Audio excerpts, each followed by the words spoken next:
guys who you once commanded both on the fire and police departments, who were no doubt trying to help people get out of those buildings when they came down around them. Well, it's incomprehensible.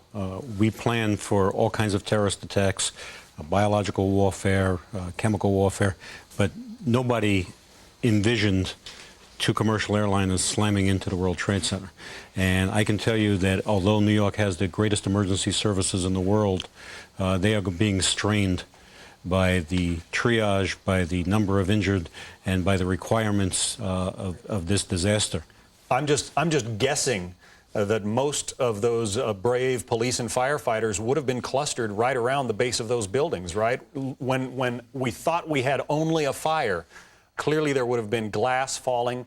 We even had reports of people jumping out of the upper floors simply because they couldn't tolerate the smoke anymore.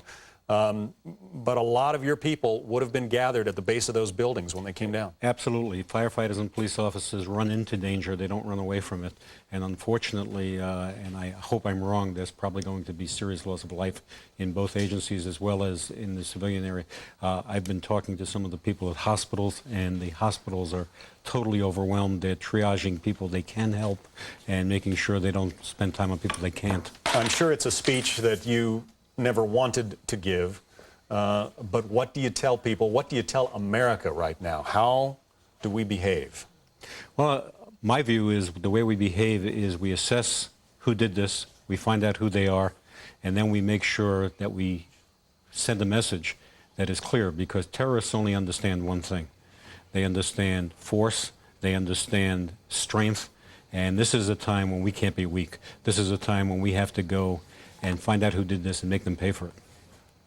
As for the reaction of the citizens of New York, the plea is out for people to donate blood. Is there anything else that New Yorkers can do right now? Well, I think they can donate blood, but they really need to stay calm. They need to follow the instructions of the emergency service personnel. This is an incredibly difficult situation for police and firefighters. The National Guard will be coming in this evening, and this is something where citizens should pretty much, if they don't have to be out, stay home. Yeah, so stay off the streets if you possibly can. What about communications? We already know that phone lines in and out of New York are swamped. There are going to be thousands, millions of people perhaps across the country who may know somebody who worked in the World Trade Center. What do you tell them? Well, this is still a rescue operation. There's still people who need help. There's still people alive in that wreckage who can be helped. And what people should do is, unless it's an emergency, don't use your telephone. Let's go now to a man who experienced. They moved deliberately, they moved swiftly, but they didn't hurt each other, they helped each other. I mean, these are just the most wonderful people in the world. Do we know anything about the composition of that dust that blankets over Manhattan? Is there any asbestos or any hazardous material in that dust?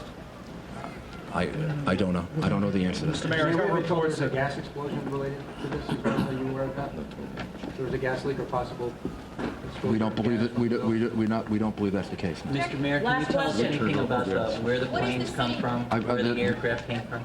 Bill Diamond reminds me that we've turned off the gas in the city buildings, just to be certain. Can you tell us as a anything precaution about where these aircraft came from? There was a report they may have been hijacked in Boston. I think we should leave. I think we should leave that up to the federal government to yes, we do have some information, but I think we should leave that up to the federal government to release that information. Our focus is on the relief efforts. And Governor, what about security for the rest of the city? Do you think there should be any retaliation on the part of the United States for what happened here in this country, both in New York, Washington, and other places? First step right now, Marcia, is to make sure we do everything to help those people who need our support, and whether they're injured or still trapped in buildings. The second thing is to make sure at the same time we're providing the maximum security against possible additional incidents. But clearly, this is an attack upon America. It's an attack upon our freedom and our way of life, and we must retaliate and go after those who perpetuated this heinous crime against the people of America. Mayor, this is just compared to Pearl Harbor. Do you consider this to be an act of war? This has been compared. I'll do both. This has been compared to Pearl Harbor. Do you consider this to be an act of war? This is a vicious, unprovoked, horrible attack on innocent men, women, and children. It's one of the most heinous acts, certainly in world history. And as the governor said, and I said to the president, we fully and completely support him in any action that he has to take in order to make an example out of the people who are responsible for this. Is it an act of war in your mind? I don't know that I want to use those words. I think the president is the one that has to respond, and I think what he has to know is that all of us in New York support him and support him completely in the efforts that he's going to have to make over the next couple of days, week, and to make a point that that people can't do this. You can't attack innocent men, women, and children. And ultimately, I'm totally confident that American democracy and the American rule of law will prevail. And the people of New York are going to help to demonstrate that over the next couple of days. Anybody take responsibility for this? Any group take responsibility at this time? And what is the city doing to safeguard the citizens now that something like this has happened?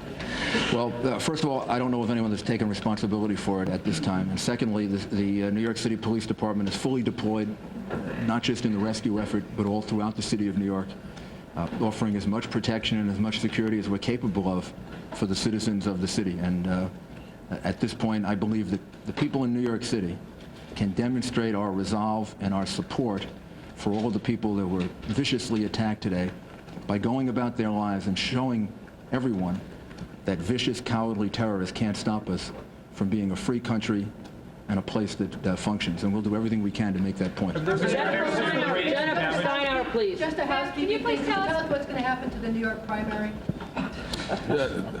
This morning, I issued an order suspending the primary across the state. There will be no primary today, and we'll reschedule it once we get through this. Jennifer, Can you please. please walk us through the municipal services right now? What's going on with the subways and the schools, the courts? The subway, the schools, the chancellor, I commend the chancellor. He was on the phone a number of times with us. He coordinated very, very carefully what would happen. He thought it out, and he came up with a very good plan, which was essentially to keep the schools open, to keep the children in school, so we didn't have a large number of children in the different boroughs that would be released.